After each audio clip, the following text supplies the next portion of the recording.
नहमदुहु व नसल्ली अला रसूलिहिल करीम अम्मा बाद फ़ाऊज़ु बिल्लाहि मिनश्शैतानिर रजीम बिस्मिल्लाहिर रहमानिर रहीम।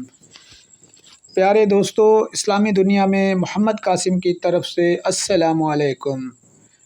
दोस्तों, मेरा आज का टॉपिक है ज़िना की इब्तिदा कब और कैसे हुई।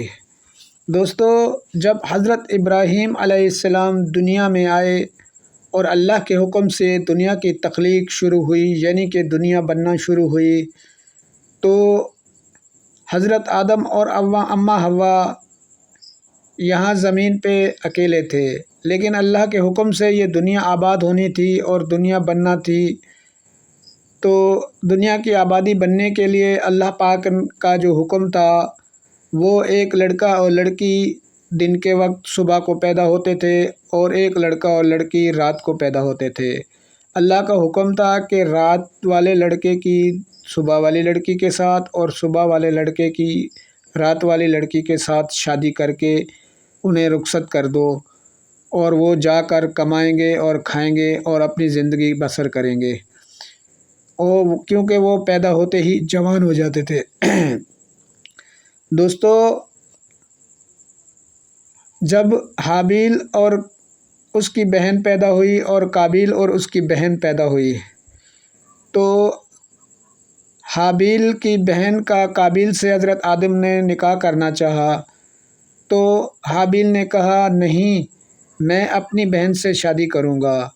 लेकिन अल्लाह का हुक्म था कि उसका निकाह काबिल की बहन से होना था, लेकिन हाबिल ने कहा कि नहीं, मैं अपनी बहन से ही शादी करूँगा। हज़रत आदम ने मना फरमाया कि ये तेरी रिश्ते में बहन लगती है, काबिल की बहन तेरी बहन नहीं है, क्योंकि वो अल्लाह का हुक्म है। तो हाबिल ने कहना ना माना और ज़िद में आकर बाहर चला गया और मौका पाकर अपने भाई काबिल को कत्ल कर दिया।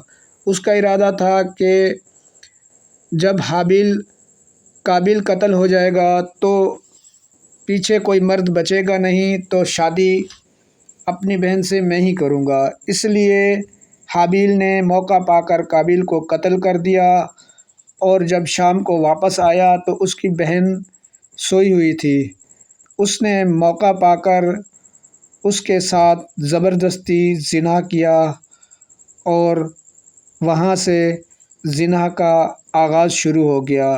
दुनिया का पहला ज़िना हाबिल ने अपनी बहन के साथ किया।